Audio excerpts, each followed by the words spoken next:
تستمر السلسلة في السيرة المؤصلة في السيرة المؤصلة.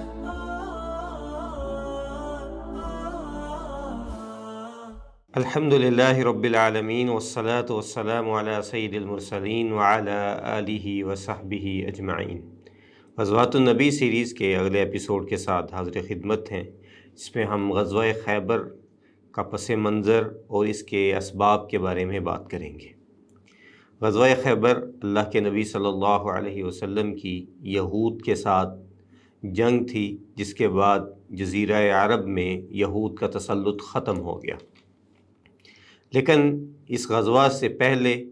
بہت سے ایسے سرایہ اللہ کے نبی صلی اللہ علیہ وسلم نے بھیجے اور ایک دو غزوات بھی ہوئے، جن کی وجہ سے اللہ کے نبی صلی اللہ علیہ وسلم اس جانب روانہ ہوئے، اور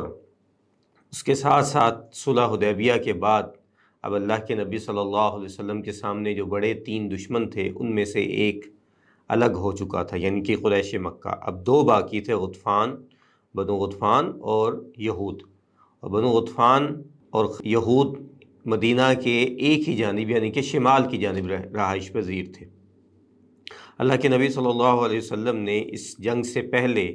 جو کاروائیاں یا جو سرائے آپ نے بھیجے، ان میں سے چند ایک کا ہم تذکرہ کریں گے جن کا تعلق اس غزوہ کے ساتھ ہے۔ سب سے پہلے غزوہ بنی لحیان، جو کہ ربیع الاول 6 ہجری میں پیش آیا، کہ اللہ کے نبی صلی اللہ علیہ وسلم 200 مسلمانوں کے ساتھ آپ رجی حادثہ کے شہداء کا بدلہ لینے کے لیے روانہ ہوئے۔ وہ 10 صحابی جو کہ 3 ہجری میں دھوکے کے ساتھ شہید کر دیے گئے تھے، اور اس کا مقصد اللہ کے نبی صلی اللہ علیہ وسلم کا بدلہ لینا بھی تھا اور اہل مکہ کو اپنی قوت کا احساس دلانا بھی تھا، اور یہ صلح حدیبیہ سے پہلے کا واقعہ ہے۔ اللہ کے نبی صلی اللہ علیہ وسلم عصفان وادی میں جا کے قیام پذیر ہوئے، جو کہ مکہ سے تقریباً 50-55 کلومیٹر دور تھی، جبکہ اس کے ساتھ ساتھ اللہ کے نبی صلی اللہ علیہ وسلم بطن غران نامی ایک وادی میں گئے، جہاں پہ ان 10 صحابہ کرام رضی اللہ تعالیٰ عنہم کو مظلومانہ انداز میں شہید کیا گیا تھا۔ اور اس کے بعد اللہ کے نبی صلی اللہ علیہ وسلم کی آمد کی خبر سن کے جو رجی اور اس کے ارد گرد کے قبائل تھے، وہ پہاڑوں پہ چڑھ گئے۔ مسلمان 14 دن وہاں پہ مقیم رہے۔ اس دوران قریش مکہ کو بھی مسلمانوں کی آمد کا پتہ چل گیا، اور یہ مقام ساحل سمندر کے پاس جحفہ سے کچھ کلومیٹر کے فاصلے پہ آج بھی موجود ہے، اسے وادی عصفان ہی کہا جاتا ہے۔ اس کے بعد اسی مہینے میں اللہ کے نبی صلی اللہ علیہ وسلم کو دوسرا غزوہ درپیش آیا، جسے غزوہ ذیقرد یا غزوہ غابہ بھی کہہ دیا جاتا ہے، اور اس کا سبب یہ تھا کہ اللہ کے نبی صلی اللہ علیہ وسلم نے کچھ اونٹ، جن میں کچھ حاملہ اونٹنیاں بھی شامل تھیں، انہیں مدینہ سے شمال کی جانب احد کے پیچھے غابہ کے علاقے میں چرنے کے لیے بھیجا۔ یہاں پہ مسلمانوں کی چراگاہیں تھیں، تو یہ اونٹنیاں وہاں پہ چر رہی تھیں، اور ان کی حفاظت کے لیے اللہ کے نبی صلی اللہ علیہ وسلم کا ایک غلام رباح اور سیدنا سلمہ بن اکوع رضی اللہ تعالیٰ عنہ موجود تھے۔ اور یہاں پہ بنو غطفان کا جو ایک سردار تھا، جس کا پہلے بھی کئی بار تذکرہ ہوا، عیینہ بن حسن فزاری،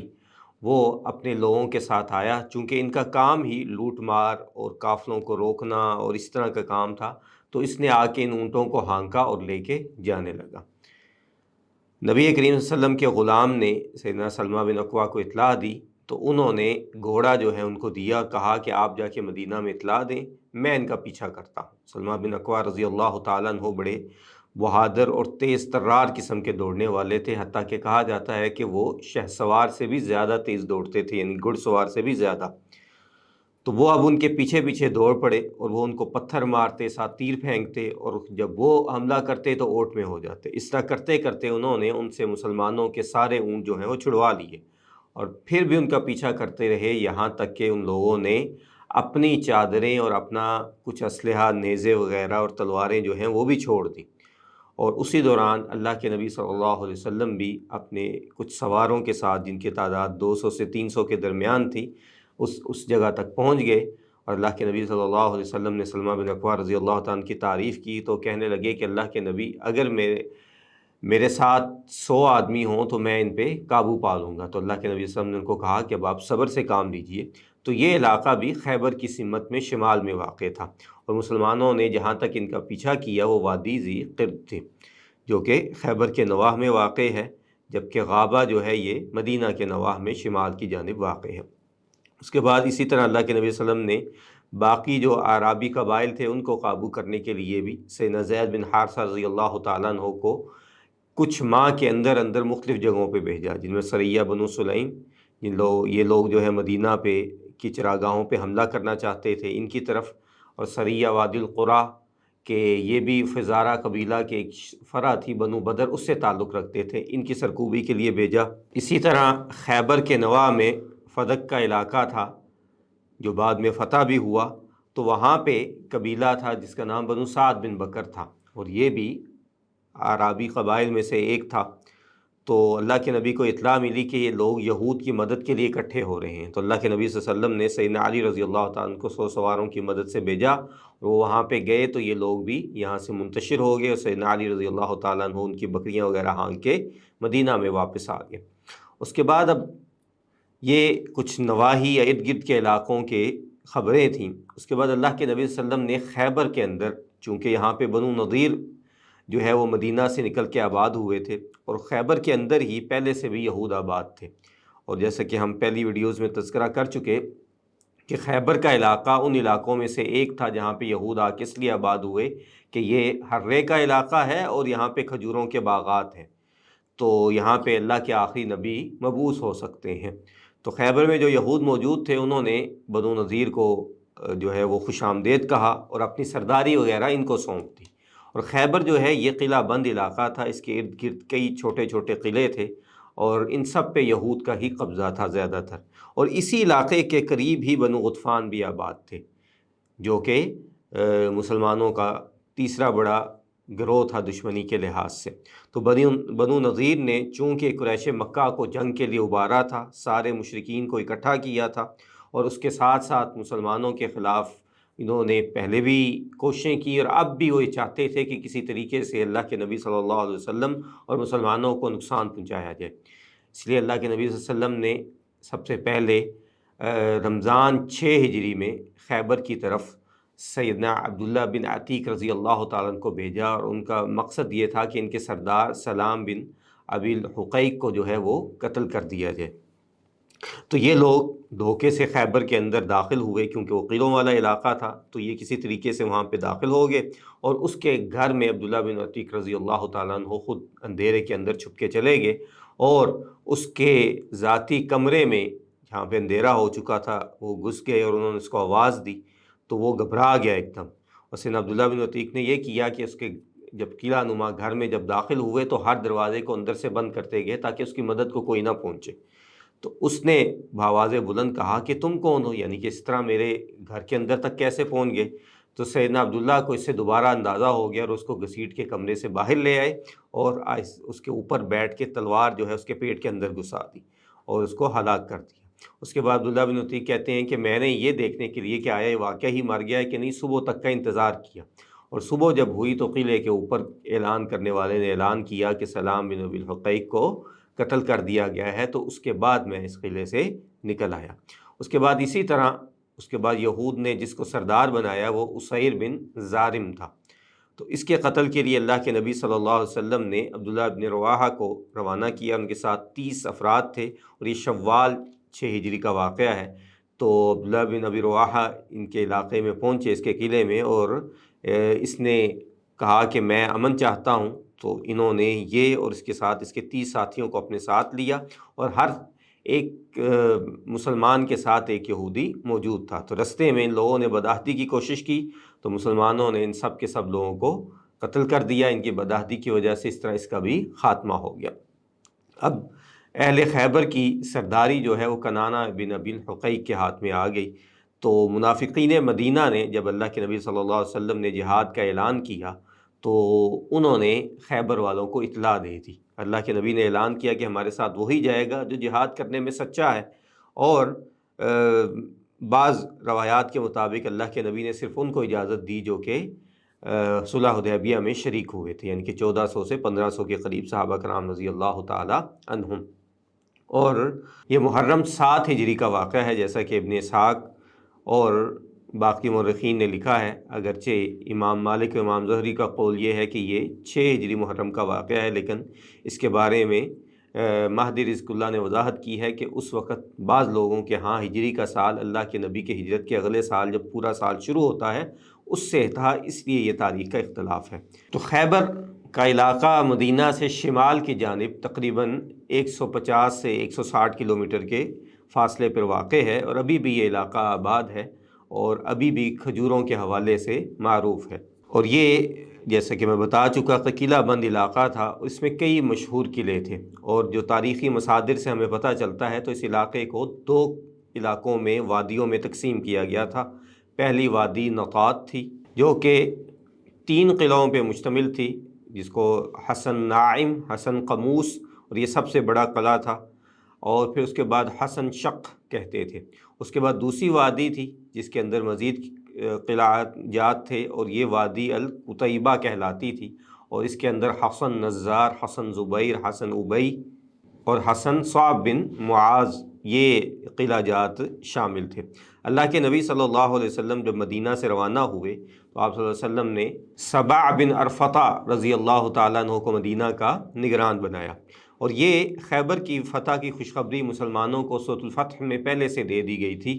جب اللہ تعالیٰ نے صلح حدیبیہ کے حوالے سے اور بیعت رضوان کے حوالے سے اعلان کیا کہ لقد رضی اللہ عن المؤمنین اذ یبایعونک تحت الشجرہ فعلم ما فی قلوبہم فانزل السکینۃ علیہم واثابہم فتحا قریبا، کہ اللہ تعالیٰ مومنوں سے راضی ہو گیا جنہوں نے اس درخت کے نیچے آپ کے ہاتھ پہ بیعت کی، اور اللہ تعالیٰ نے جان لیا جو کچھ ان کے دلوں میں تھا، یعنی کہ وہ پریشان تھے اس وقت، تو اللہ نے ان کے دل میں سکینت نازل فرمائی اور ان کو بہت جلد یہ فتح ان کے قریب کر دی۔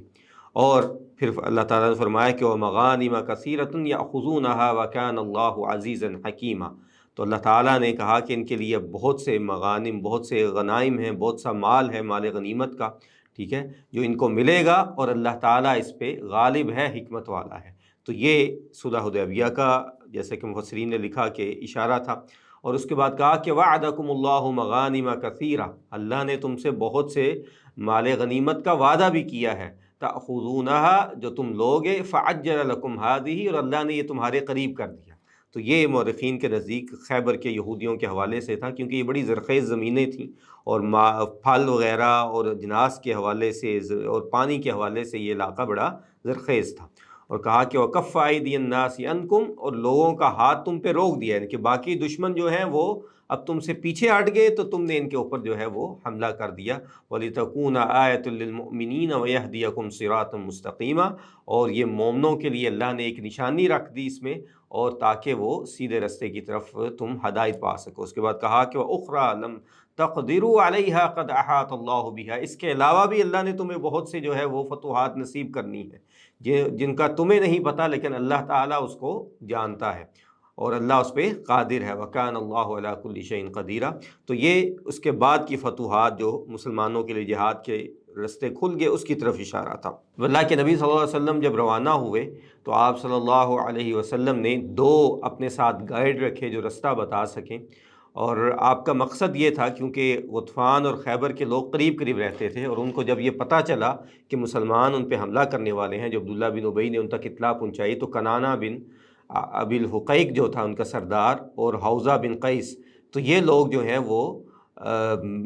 بنو غطفان کے پاس پہنچے اور ان سے مدد کی درخواست کی، اور کہا کہ تم اگر ہمارا ساتھ دو گے تو ہم خیبر کی زمینوں کی آدھی جو پیداوار ہے وہ تم لوگوں کو دیں گے، اور وہ لوگ اس کے لیے تیار بھی ہو گئے۔ تو اب اللہ کے نبی چاہتے تھے کہ ایسے رستے سے جایا جائے جو ان دونوں کے درمیان میں ہو، جو الگ سے رستہ ہو۔ تو ان دونوں گائیڈ کو اللہ کے نبی نے یہی کہا کہ ہمیں ایسے رستے سے لے کے جاؤ۔ تو آپ کو وہ جبل عیسر سے وادی سبھا اور وہاں سے رجی کے علاقے میں لے کے گئے۔ یہ رجی وہ نہیں ہے جہاں پہ 10 صحابہ کرام کو شہید کیا گیا، بلکہ یہ اور تھا، اور یہ اسی جگہ پہ غطفان قریب تھے اور وہ اہل خیبر کی مدد کے لیے بھی تیار تھے۔ تو اللہ کے نبی نے جس گائیڈ کو مقرر کیا تھا اسے بلایا، اس کا نام حصیل تھا۔ تو آپ نے کہا کہ ہمیں ایسے رستے سے خیبر میں داخل کرو جو شمال کی جانب ہو، یعنی کہ مدینہ سے الٹ ہو اور شام کی جانب سے ہو۔ تو اس نے کہا کہ اللہ کے نبی ایک جگہ پہ لے کے گیا کہ یہاں سے آگے 4 رستے ہیں، تو آپ نے چاروں رستوں کا پوچھا تو پہلا رستہ حزن تھا یعنی کہ پریشانی والا رستہ، دوسرا شاش تھا یعنی افتراق والا رستہ، تیسرا حاطب تھا یعنی کہ لکڑہارا، اور چوتھا رستہ جو ہے اس کا نام مرحب تھا۔ تو اللہ کے نبی صلی اللہ علیہ وسلم نے اس کو پسند کیا جو کہ کشادگی کے معنوں میں تھا، اور اس پہ اللہ کے نبی صلی اللہ علیہ وسلم روانہ ہوئے، اور آپ صلی اللہ علیہ وسلم جب خیبر کے قریب پہنچے تو آپ رات کو وہاں پہ رک گئے، اور اس موقع پہ صبح جب فجر کی نماز ہوئی تو فجر کی نماز اللہ کے نبی نے گہرے اندھیرے میں پڑھی، اور اس وقت اللہ کے نبی نے دعا کی کہ اللہم رب السماوات السبع وما اضللن ورب الارضین السبع وما اقللن ورب الشیاطین وما اضللن ورب الریاح وما ضرین، کہ اللہ جو ساتوں آسمانوں اور جو ان کے درمیان ہے اس کا رب ہے، اور جو ساتوں زمینوں اور جو کچھ اس کے اوپر نیچے ہے اس کا رب ہے، اور جو شیاطین اور جو وہ گمراہ کرتے ہیں ان کا رب ہے، جو ہوائیں جو چلتی ہیں جو ان میں جو ہے وہ ذرات ہیں ان کا بھی رب ہے۔ فَإِنَّا نَسْأَلُكَ مِنْ خَيْرِ هَذِهِ الْقَرْيَةِ وَخَيْرِ أَهْلِهَا، کہ ہم اللہ تعالیٰ تجھ سے اس قریے کی، اس بستی کی خیر کا سوال کرتے ہیں، اس کے رہنے والوں کے بھی خیر کا سوال کرتے ہیں، وَنَعُوذُ بِكَ من شر هذه القریہ و شر اہلها، اور اس بستی کا جو شر ہے اور اس کی بستی کے رہنے والوں کا جو شر ہے اس سے بھی پناہ مانگتے ہیں۔ اور پھر اللہ کے نبی نے کہا کہ اللہ کا نام لے کے جو ہے وہ آگے بڑھو، قدموا بسم اللہ۔ اب جب مسلمان جب آگے بڑھے تو ان لوگوں نے مسلمانوں کو دیکھا تو وہ حیران پریشان ہو گئے، اور وہ کیونکہ وہ لوگ صبح صبح اندھیرے میں اپنی کھیتی باڑی کے لیے نکل رہے تھے، اور اللہ کے نبی اور صحابہ کرام ان کو اچانک جا لیا، تو کہنے لگے کہ محمد واللہ محمد والخمیس، کہ اللہ کی قسم یہ تو محمد ہیں اور یہ جمعرات کے دن ہیں، کیونکہ ان کے ہاں یہ جو ہے وہ دن برا سمجھا جاتا تھا۔ پھر کہنے لگے، اللہ کے نبی صلی اللہ علیہ وسلم کہنے لگے خربت خیبر، کہ خیبر تو تباہ ہو گیا، یعنی کہ یہ اللہ کے نبی صلی اللہ علیہ وسلم کی پیش گوئی تھی۔ اور پھر کہا کہ انا اذا نزلنا بساحت قوم، کہ جب ہم کسی قوم پہ جو ہے وہ اس طرح اچانک صبح میں داخل ہوتے ہیں، فساء صباح المنذرین، تو ان کی صبح جو ہے وہ دردناک ہو جاتی ہے، غلط انجام والی ہو جاتی ہے۔ تو اس کے بعد یہ جنگ میں کیا واقعات پیش آئے، کس نے کون سا قلعہ فتح کیا، اور پھر اس جنگ کا انجام کیا ہوا، اس کے بارے میں اگلی قسط میں بات کریں گے۔ تو اب اسی پہ اکتفا کرتے ہیں، وآخر دعوانا ان الحمد للہ رب العالمین۔